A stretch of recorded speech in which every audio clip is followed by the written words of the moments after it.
कड़ी पकोड़ा पकाने के बहुत ही ज़बरदस्त तरीका, ऐसी राज जो आज से पहले किसी ने नहीं बताई। कड़ी पकोड़ा पकाने से पहले दही को और पानी को बोतल में डालें और फिर कमाल देखें कि आप लोग के पास किस तरह की कड़ी पकोड़ा पकेगी। बहुत ही अनमोल और ज़बरदस्त तरीका है। ये वाला तरीका आज से पहले किसी ने आप लोगों के साथ शेयर नहीं किया होगा। दही को बोतल में क्यों डाला जाता है? अगर आप लोगों के पास घर में ब्लेंडर नहीं है, जूसर नहीं है, आप लोगों ने कड़ी पकोड़ा पकाना हो तो कोई टेंशन की बात नहीं है। आप लोगों ने सिंपल 1 कप दही लेना है और इसके लिए 3 कप पानी लेना है। 1 कप दही और 3 कप पानी को बोतल में डालना है। इसके ऊपर ढक्कन करके फिर इसको अच्छे तरीके से हिलाना है। इससे आप लोगों के पास मज़ेदार सी लस्सी तैयार हो जाएगी दही वाली, जिससे हम पकाएंगे कड़ी पकोड़ा। बोतल में दही और पानी डालने से जो लस्सी तैयार होती है वो आप लोग को जूसर भी बना के नहीं दे सकता। तो ये बहुत ही ज़बरदस्त और कमाल का टिप है। अगर आप लोग कड़ी पकोड़ा पकाने के अलावा घर में दही का लस्सी भी अपने लिए तैयार करवाते हैं तो वो भी इसी तरीके से तैयार करवाएं कि बोतल लें, उसमें दही डालें, उसमें पानी डालें, थोड़ा सा नमक साथ में डालें, उसके ऊपर ढक्कन बंद करें और इसको अच्छे तरीके से हिलाएं ताकि ये आप लोग के पास बहुत ही ज़बरदस्त तरीके से लस्सी तैयार हो जाएगी। अब कड़ी पकोड़ा बनाने के लिए मैंने 1 कप दही लिया था, 3 कप पानी लिया था इसी वाली कप से और इसी कप से मैंने आधा कप बेसन लिया है।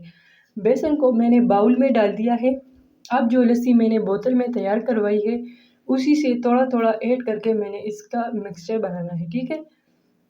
आप लोगों ने भी इस जो बेसन है इसमें सारा लस्सी एक साथ नहीं डालना, फिर आप लोग के साथ गुठलियाँ बन जाएगी। बल्कि थोड़ा-थोड़ा करके इसको अच्छे तरीके से मिक्स करना है ताकि ये अच्छे तरीके से मिक्स हो जाए और इसमें किसी भी किस्म का गुठली नज़र ना आए। बहुत ही आसान तरीका है।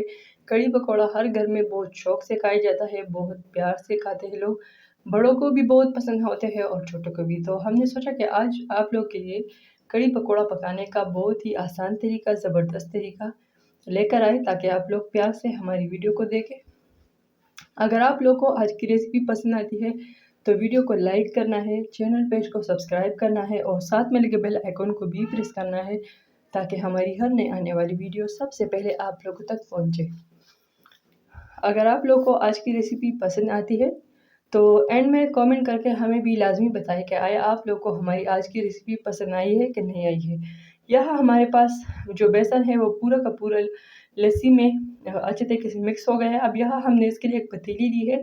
आप लोग कढ़ाई लेना चाहते जो भी आप लोग ले अपनी मर्ज़ी से। यहाँ हमने पतीली लेके उसमें जो सारा लस्सी है बेसन वाला, इसमें हमने नमक भी डाला है, वो हमने शो नहीं किया, आप लोग डाल लें। तो ये सब कुछ डाल के इसको अब अच्छे तरीके से उबालना है ताकि ये उबल जाए और इसको आप लोगों ने मुसलसल चम्मच की मदद से मिक्स करते रहना है ताकि ये नीचे से लगे नहीं, ठीक है? अब आप लोग देख सकते हैं कि ये जो लस्सी है ये उबल चुकी है, उबल रही है। अब मैंने इसको इतना पकाना है कि ये गाढ़ा हो जाए, ठीक है?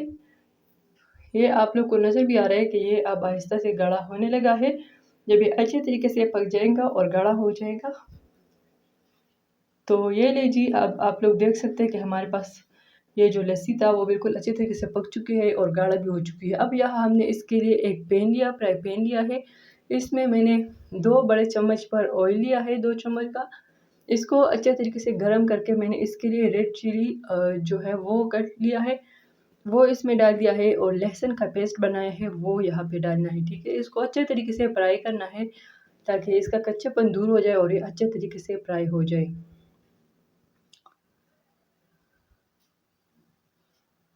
इसको इसी तरीके से मिक्स करते जाए ताकि ये अच्छे तरीके से ऑयल में फैल जाए और अच्छे तरीके से फ्राई हो जाए। बहुत ही आसान तरीका है, ज़रूर ट्राई करें घर में, आप लोग को ज़रूर पसंद आएंगी। यह हमारे पास जो लहसुन का कलर भी चेंज हो गया और जो चिली है वो भी फ्राई हो चुकी है। इसको आप लोगों ने जलाना नहीं है, बस जस्ट फ्राई करना है।